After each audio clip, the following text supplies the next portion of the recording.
Personally, I've never met anybody who didn't like a good ghost story. But I know a lot of people who think there are a lot of people who don't like a good ghost story. For the benefit of these, at least, I go on record at the outset of this evening's entertainment with a sober assurance that, although blood may be curdled on this program, none will be split. There's no shooting, knifing, throttling, axing, or poisoning here. No clinking chains, no cobwebs, no bony and or hairy hands appearing from secret panels or, better yet, bedroom curtains. If it's any part of that dear old phosphorescent foolishness that people who don't like ghost stories don't like, then, again, I promise you we haven't got it. Not tonight. What we do have is a thriller. If it's half as good as we think it is, you can call it a shocker. It's already been called a real Orson Welles story. Now, frankly, I don't know what this means. I've been on the air directing and acting in my own shows for quite a while now, and I don't suppose I've done more than half a dozen thrillers in all that time. Honestly, I don't even think that many. But it seems I do have a reputation for the uncanny. Quite possibly a little escapade of mine, involving a couple of planets which shall be nameless, is responsible. Doesn't really matter. Don't think I disapprove of thrillers. I don't. A story doesn't have to appeal to the heart. It can appeal to the spine. Sometimes you want your heart to be warmed, and sometimes you want your spine to tingle. The tingling, it's to be hoped, will be quite audible as you listen tonight to The Hitchhiker. That's the name of our story. The Hitchhiker.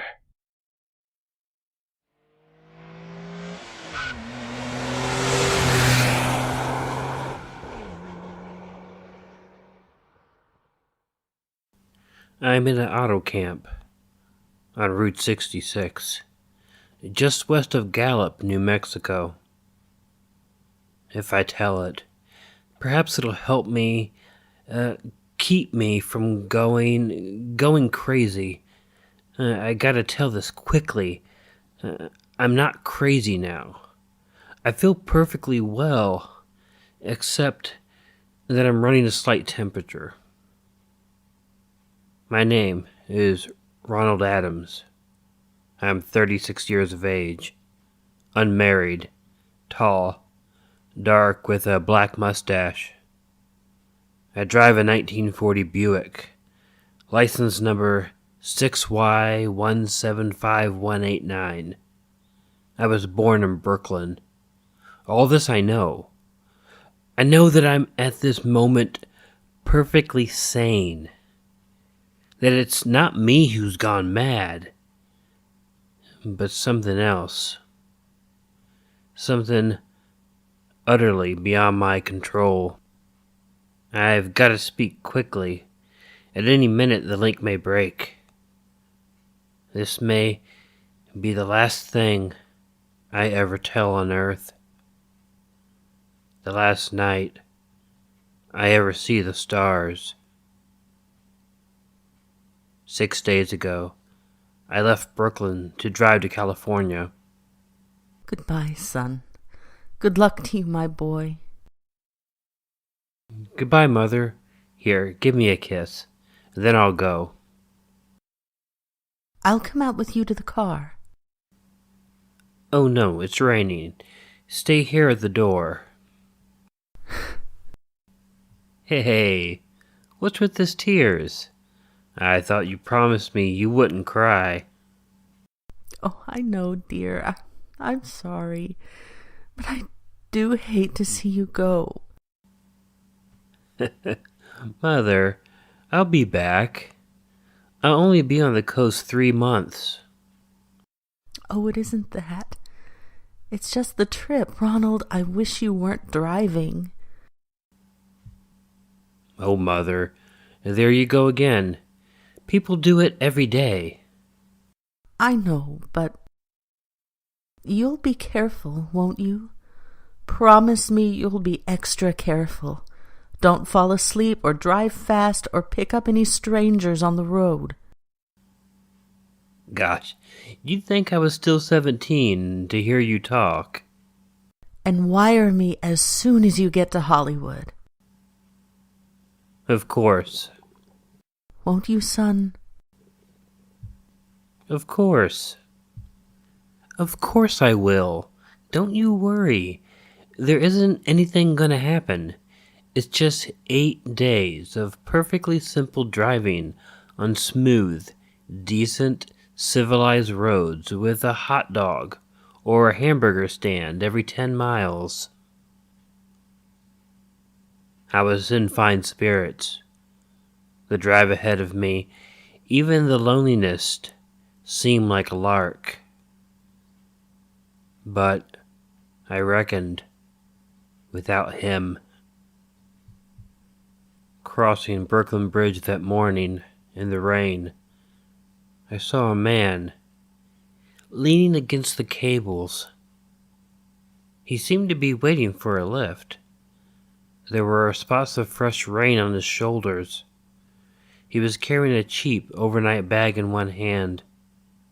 He was thin, nondescript, with a cap pulled down over his eyes.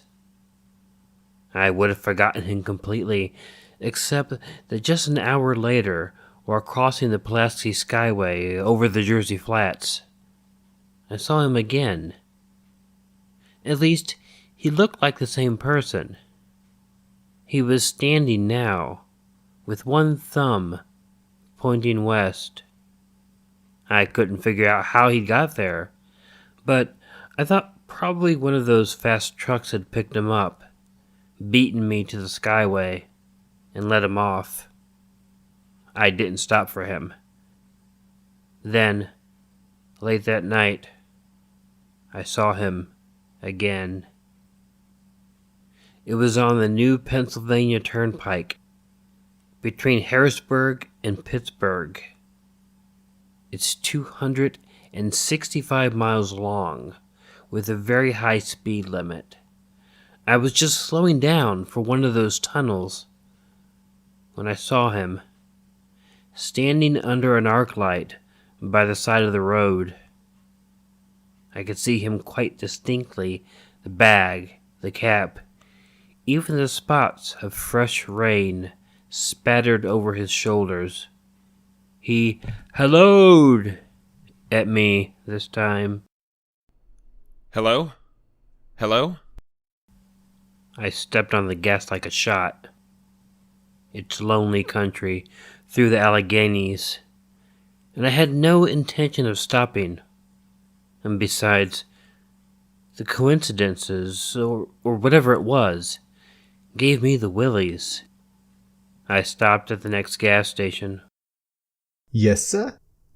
Fill her up. Oh, certainly, sir. Check your oil, sir. No thanks.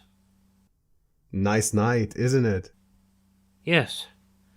It hasn't been raining here recently, has it? Not a drop of rain all week. Oh. I suppose that hasn't done your business any harm. Oh, people drive through here all kinds of weather. Mostly business, you know. There aren't many pleasure cars out on the turnpike this season of the year. I suppose not. What about hitchhikers? Hitchhikers? Here? And what's the matter? Don't you ever see any? Not much. If we did, it'd be a sight for sore eyes. Why? Oh, a guy'd be a fool who started out to hitch rides on this road. Look at it. Then you've never seen anybody. No. Maybe they get the lift before the turnpike starts. I mean, you know, just before the toll house. But then it'd be a mighty long ride. Most cars wouldn't want to pick up a guy for that long a ride. And, you know, this is pretty lonesome country here. Mountains and woods. You ain't seen anybody like that, have you? Oh, no. Oh, no, not at all. I was just, it was just a technical question. Oh, I see. Well, that'll be just $1.49 with the tax. The thing gradually passed through my mind as sheer coincidence. I had a good night's sleep in Pittsburgh. I didn't think about the man all next day till just outside Zanesville, Ohio. I saw him again. It was a bright, sunshiny afternoon.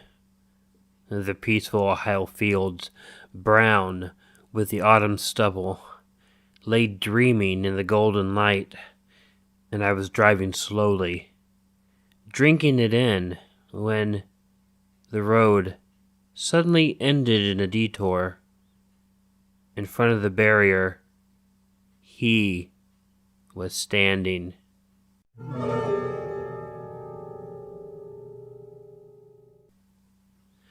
Let me explain about his appearance before I go on. I repeat, there was nothing sinister about him. He was as drab as a mud fence. Nor was his attitude menacing. He merely stood there, waiting, almost drooping a little, the cheap overnight bag in his hand. He looked at me as though he'd been waiting there for hours. And he looked up. He hailed me. He started to walk forward. Hello? Hello?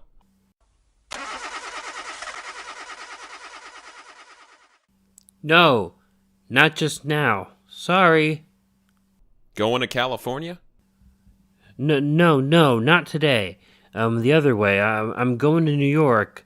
Sorry.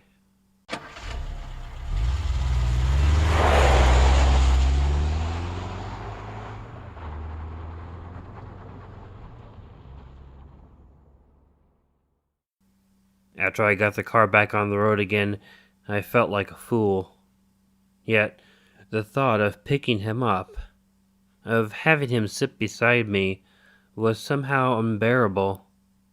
At the same time, I felt more than ever unspeakably alone. Hour after hour went by. The fields, the towns ticked off one by one, and the light changed. I knew now that I was going to see him again. I dreaded the sight. I caught myself searching the side of the road, waiting for him to appear.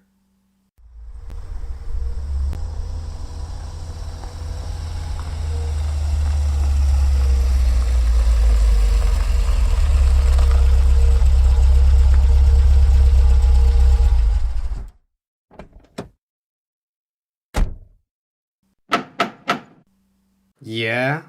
What is it? What do you want? You sell sandwiches and pop here, don't you? Yeah, we do in the daytime, but we're closed up for the night. I know, but I was wondering if you could possibly let me have a cup of coffee. A black coffee? No, not this time of night, mister. My wife's the cook. She's in bed. No, don't shut the door. Please, listen, just a minute ago, there was a man standing here, right beside the stand. A suspicious-looking man. I don't mean to disturb you. You see, I was driving along when I just happened to look, and there he was. You've been taking a nip, that's what you've been doing. Now on your way, before I call out Sheriff Oakes. I got into the car again and drove on slowly. I was beginning to hate the car. If I could have found a place to stop, to rest a little. I was in the Ozark Mountains of Missouri now. The few resort places there were closed. Only an occasional log cabin seemingly deserted. That's all that broke the monotony. I had seen him at that roadside stand. I knew I'd see him again. Maybe at the next turn of that road. I knew that when I saw him next, I would run him down. But I didn't see him again. I didn't see him until late next afternoon.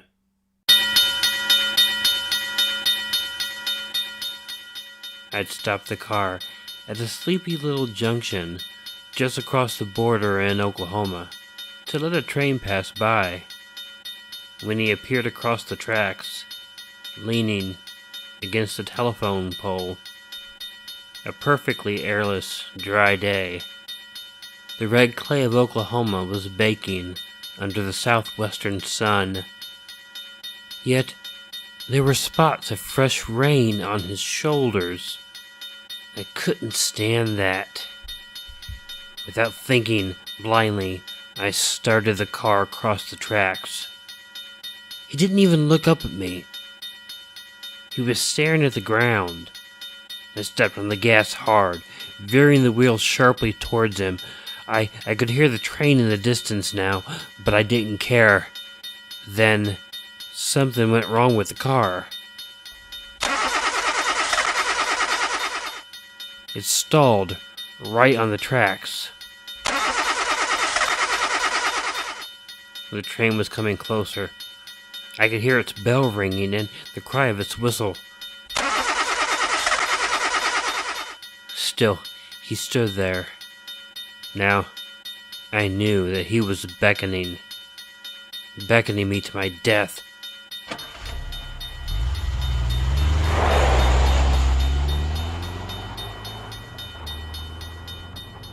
Well, I frustrated him that time. The starter worked at last. I managed to back up. When the train passed, he was gone. I was all alone in the hot, dry afternoon. After that, I knew I had to do something.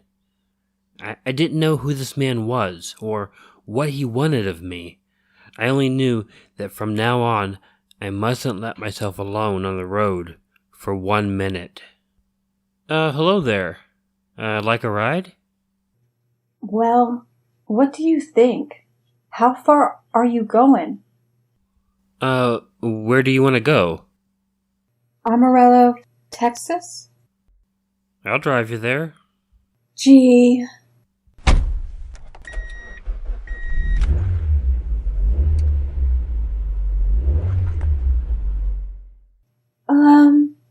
You mind if I take off my shoes? My dogs are killing me. Go right ahead. Oh, gee. What a break this is. Hitchhike much? Sure. Only, it's tough sometimes, in these great open spaces, to get the breaks. Yeah, I should think it would be.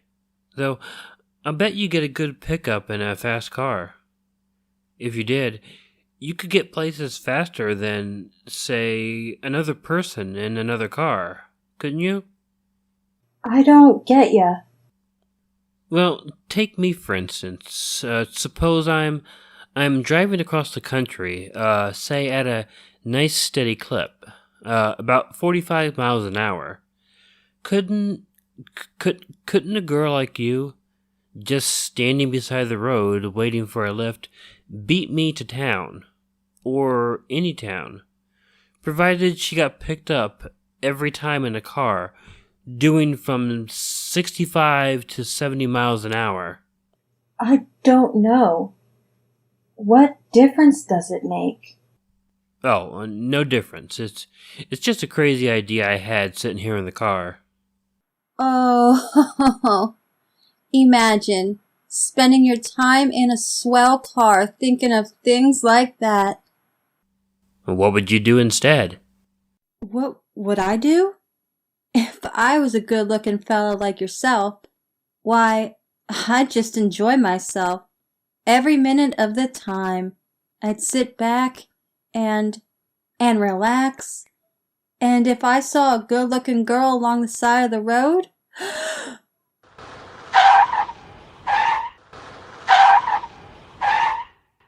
hey, look out! Did you see him too? See who?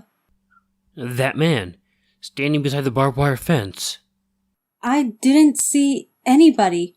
It was nothing but a bunch of cows and the wire fence. No? What'd you think you was doing? Trying to run into the barbed wire fence? There was a man there, I tell you.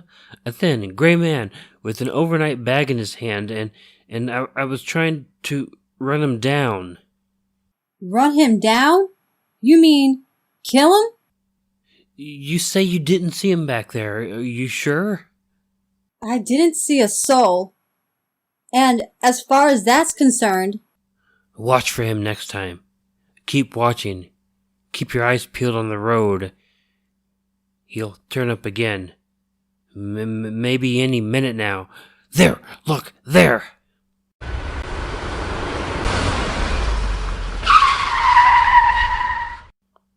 How does this door work? I'm getting out of here. Did you see him that time? No, I didn't see him that time. And personally, mister, I don't expect ever to see him. All I want to do is go on living.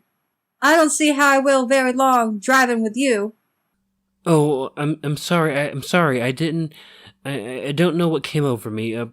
Please don't go. So, if you'll excuse me. You can't go. Listen, how would you like to go to California? I'll drive you to California. Seeing pink elephants all the way? No thanks. Thanks just the same. Listen, please. Please, just 1 minute, please. You know what I think you need, big boy? Not a girlfriend. Just a good dose of sleep. Please. There. I got it now. No, you can't go, please. Leave your hands off of me. Did you hear? Leave your hands off of me. She ran from me, as though I were a monster. A few minutes later, I saw a passing truck pick her up. I knew then that I was utterly alone.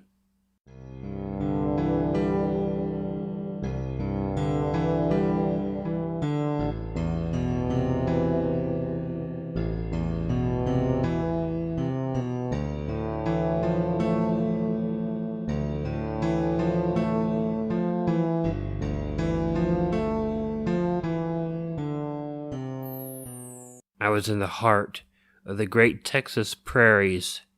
There wasn't a car on the road after the truck went by. I tried to figure out what to do, how to get a hold of myself.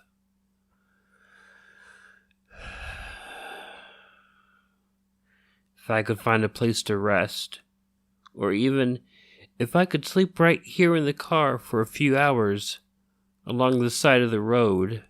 I was getting my winter overcoat out of the back seat to use as a blanket when I saw him coming toward me, emerging from the herd of moving steer. Hello. Maybe I should have spoken to him then, fought it out then and there. For now, he began to be everywhere. Hello. Wherever I stopped, even for a moment, for gas, for oil, for a drink of pop, a cup of coffee, sandwich. He was there. I saw him standing outside the auto camp in Amarillo that night when I dared to slow down.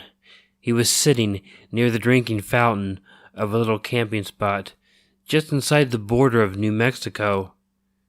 He was waiting for me outside the Navajo reservation where I stopped to check my tires. I saw him in Albuquerque, and I should have made that left turn. I bought 20 gallons of gas. I was afraid to stop now. I began to drive faster and faster. I was in a lunar landscape now, the great arid mesa country of New Mexico. I drove through it with the indifference of a fly crawling over the face of the moon. Now, he didn't even wait for me to stop. Unless I drove at 85 miles an hour over those endless roads, he waited for me at every other mile. I'd see his figure, shadowless, flitting before me, still in his same attitude over the cold, lifeless ground, flitting over dried-up rivers, over broken stones cast up by old glacial upheavals, flitting in that pure, cloudless air. I was beside myself when I finally reached Gallup, New Mexico, this morning. There's an owl camp there, cold, almost deserted this time of year.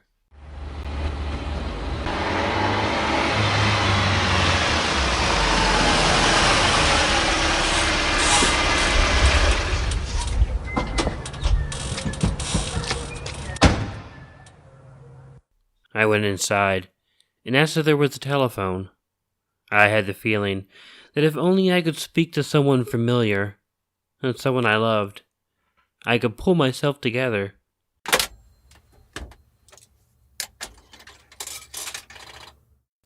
This is long distance. I'd like to put in a call to my home, to Brooklyn, New York. I'm Ronald Adams. The number is Beechwood 20828. Certainly. I'll try to get it for you. I'd read somewhere that love could banish demons. It was in the middle of the morning. I knew my mother'd be home. I pictured her tall and white-haired in her crisp house dress, going about her tasks. It'd be enough, I thought, just to hear the even calmness of her voice. New York for Gallup.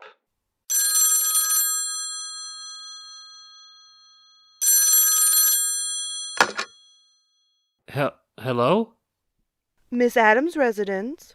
Hello, Mother? This is Miss Adams' residence.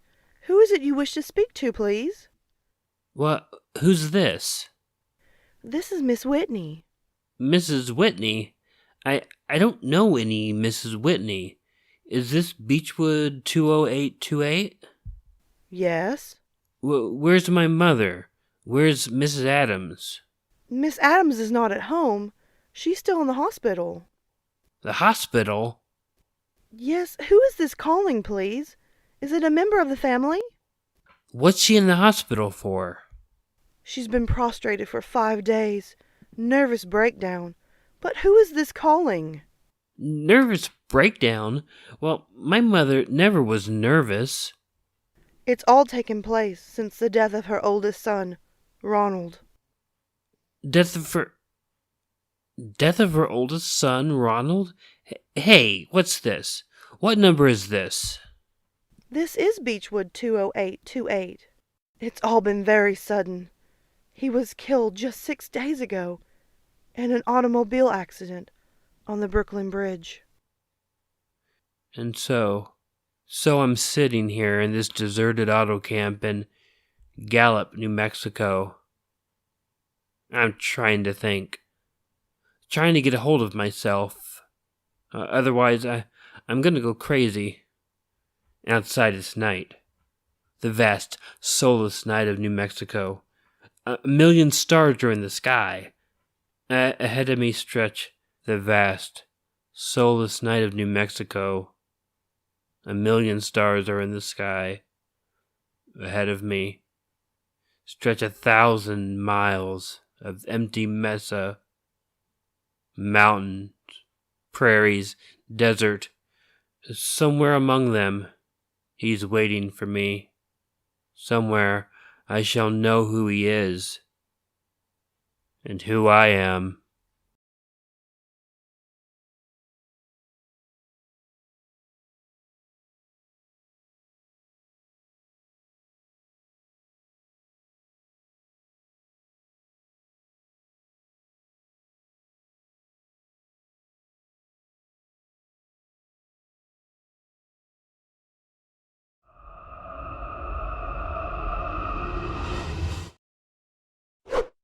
What is the scariest story you know that is 100% true?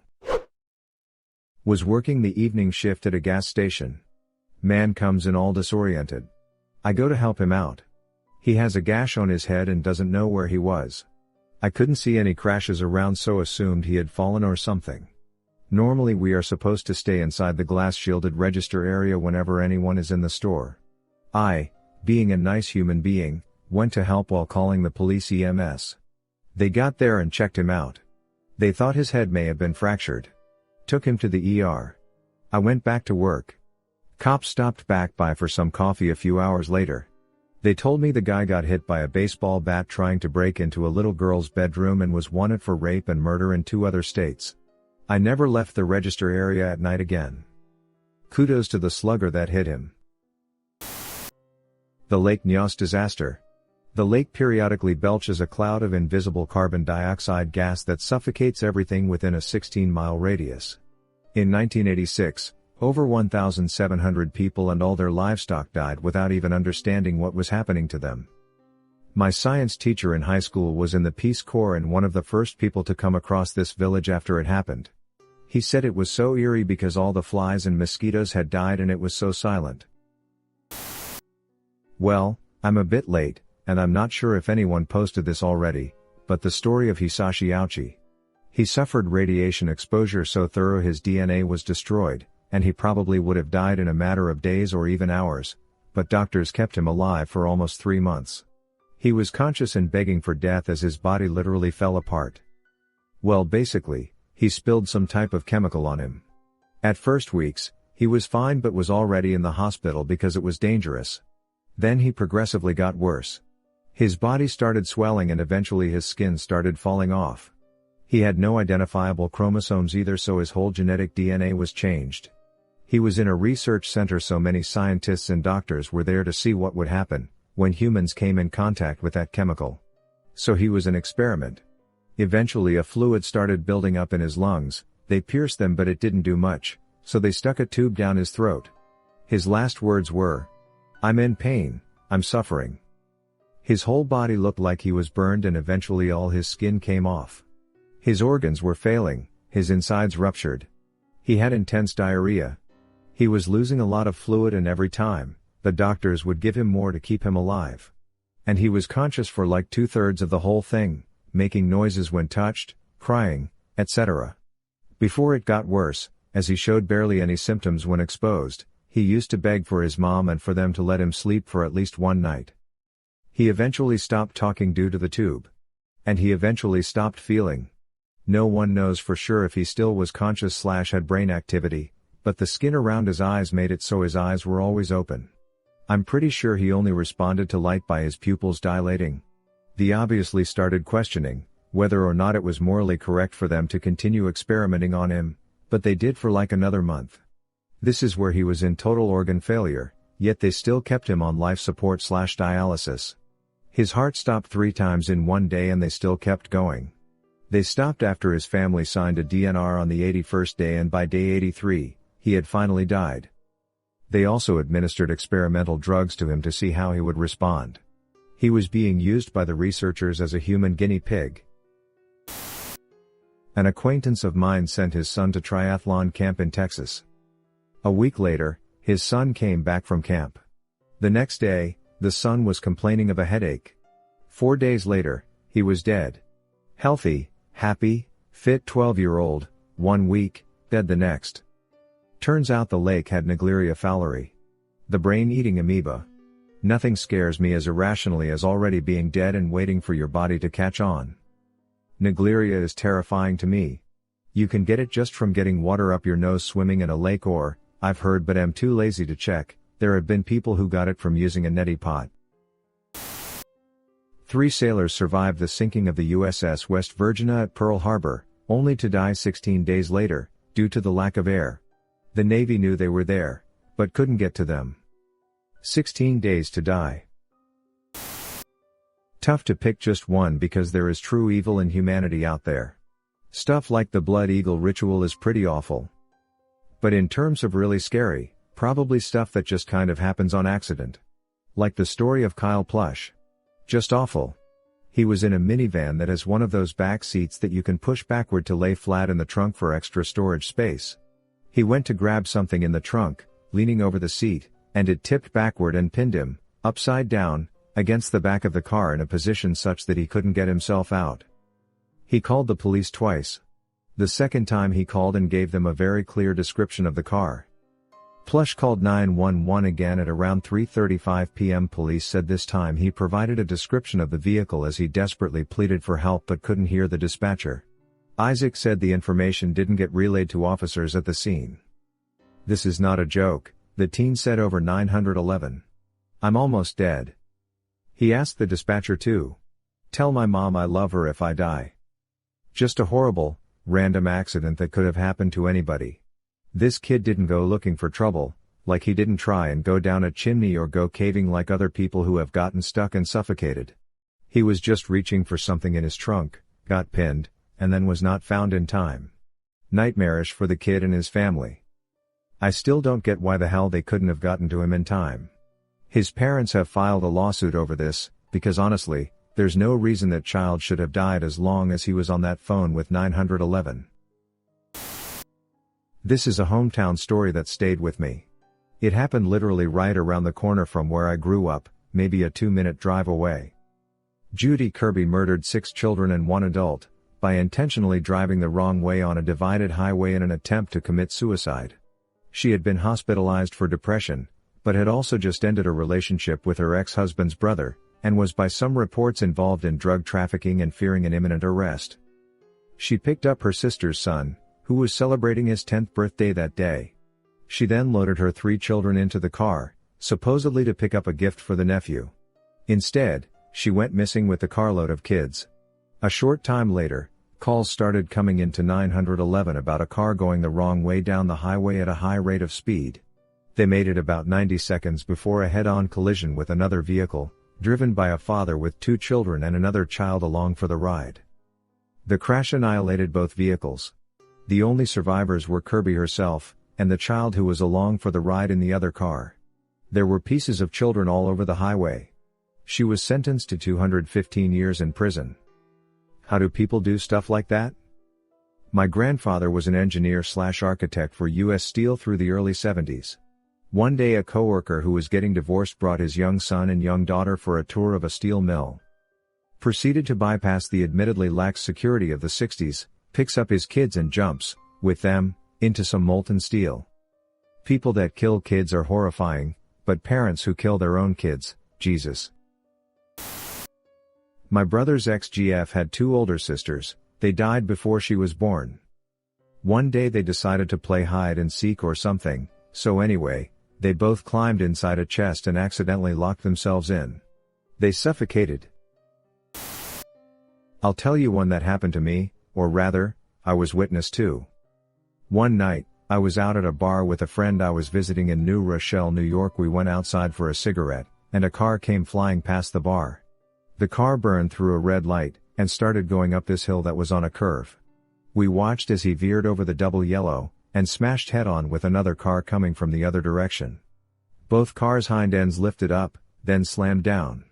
The car that was driving correctly burst into flames. I ran inside and grabbed the fire extinguisher, then yelled to the bartender to call 911 and say there has been an accident. My friend, a few other patrons, and me ran to the cars. Now, I used to think this was a fictional trope, but I was pretty drunk before this happened, and I swear it sobered me up instantly. I tried spraying the fire, but it did nothing. The fumes and heat were awful, and all we could do was stand back. The worst part was, and this will haunt me forever, was that the woman in the burning car was screaming as she died. My God, it was the worst sound ever. The fire department came and put the fire out. The police took us back to the bar and took statements. I found out the next day in the news, that the car that was not speeding was being driven by a young woman coming home late from work. She was a block away from home, and I think she was either newly married or a new mother. The rotten mother effer driving the other car was some rich drunk idiot. He lost a leg, but otherwise was physically unharmed. I have no clue if he did time, as I left to go back home a day or so later. I'm trying to find a link for the news story, but I can't, as this was maybe 6 or 7 years back. I remember it being reported on Low HUD and Channel 12 News. Nutty Putty Cave in Utah was sealed up in 2009 after John Jones was trapped upside down in a small crevice while spelunking. When rescue teams finally arrived, he had been upside down for so long that his legs were drained of blood. The only possible way to have gotten him out was to break his legs, which would have sent him into fatal shock. He died after being trapped for 28 hours. His body's still in the cave. The story of Mary Vincent always stands out to me. In 1978, 15-year-old Mary was hitchhiking. A man named Lawrence Singleton picked her up. He brutally raped her, and eventually made her get out of the car. She planned to run, but he noticed, and cut both her arms off. He threw her into a ditch/ravine and left her to die. She packed her stumps with mud to stop the bleeding and spent all night crawling out. She eventually makes it to the highway and starts walking, naked and covered in blood. The first car that saw her sped away in fear. The second car was a couple on their honeymoon. They picked her up and she survived. What really upsets me most about this is that Singleton was released from jail for good behavior and went on to murder a different woman a few years later, Roxanne Hayes. Well, he hasn't chopped any arms off or raped anyone in the last 2 years while in jail, so he is pretty much good to be released early. What the F were they actually thinking? There was a woman who worked in a science lab who spilled 2 drops of organic mercury on the back of her gloved hand. Those 2 drops destroyed her entire nervous system and brain. On September 20, 1987 in Bellingham, Washington, a Georgia-Pacific paper mill worker was sent to inspect a heat exchanger system in the steam plant. Inside the base of the stack, he spotted a charred skeleton. To this day, no one is certain who the victim was, how they wound up in such a horrible place, nor why. The Toy Box Killer and his transcripts. If you absolutely want to have your day ruined, this has to be one of the most disturbing, creepiest things ever. Serial killer David Parker Ray would play these tapes for his victims, so they had an idea of what was coming and to also mentally break them. Hear the start of one tape to give you an idea. Hello there, B. Are you comfortable right now? I doubt it. Wrists and ankles chained. Gagged. Probably blindfolded. You are disoriented and scared, too, I would imagine. Perfectly normal, under the circumstances. For a little while, at least, you need to get your crap together and listen to this tape. It is very relevant to your situation. I'm going to tell you, in detail, why you have been kidnapped, what's going to happen to you and how long you'll be here. I don't know the details of your capture, because this tape is being created July 23, 1993 as a general advisory tape for future female captives. Can you imagine how terrifying it would be to wake up in a place you didn't know and have someone play these tapes for you telling you what horrible things were going to happen to you before you died? This may just horrify me more than others. Dude was working on a tuna steamer and they closed him in and steamed him. I can't help but imagine that is anything but a truly terrifying and painful way to die. One of the main reasons I never could bring myself to do real factory labor is because I don't trust people enough to not tuna steam me. Edit, thanks for the gold. R.I.P. Jose Molina. During World War II, an American airplane crashed near the Japanese island of Shikijima. There were 9 servicemen on board. 1 was rescued by an American submarine. The other 8 were taken in by the Japanese. Don't want to go into all the details, but through some time and events, the Japanese ended up eating those servicemen. But that's not the weird part. The one serviceman who was rescued? That was George H.W. Bush. Google Shikijima incident for more details if you'd like. A guy I worked with was riding his dirt bike through the woods and somebody hung a cable between 2 trees. My buddy caught his throat on it and saw the dude steal his dirt bike. Woke up in the hospital with a lacerated throat and a broken larynx. Pretty crazy what somebody will do for something so cheap. A pub in Cranbrook, Berkshire in UK has a pretty terrifying history. The Ostrich has seen its fair share of murders and they say that over 60 were committed here. Most famous of all were those committed in the 17th century by the landlord of the time, Jarman, who with his wife made a very profitable sideline by murdering their guests after they had retired for the night. They had a trapdoor built into the floor of one of their bedrooms, and when a suitably rich candidate arrived, Jarman would inform his wife that a fat pig was available if she wanted one. She would reply by asking her husband to put him in the sty for till the morrow. The bedstead was hinged and they would tip the sleeping victim into a vat of boiling liquid immediately below, thus killing him. I've posted this before, but when I was a baby, my dad played on a softball team. Typical social team, out for beers and pizza after with the guys, family event type thing. My parents were good friends with two of the other couples, both of them had young kids as well. On this occasion, the other two couples had left their kids at one of their houses, with a babysitter they were splitting. They invited my parents back to the house to have some more beers that night, but I was being fussy and my mom nixed the idea, though they would 100% have normally gone back to hang out. Well, it turned out my fussiness on that day saved our lives. When the other parents got back to the house, they walked in on a home invasion. Two men had broken in, tied up the kids and the babysitter, and her boyfriend, and were waiting for the parents.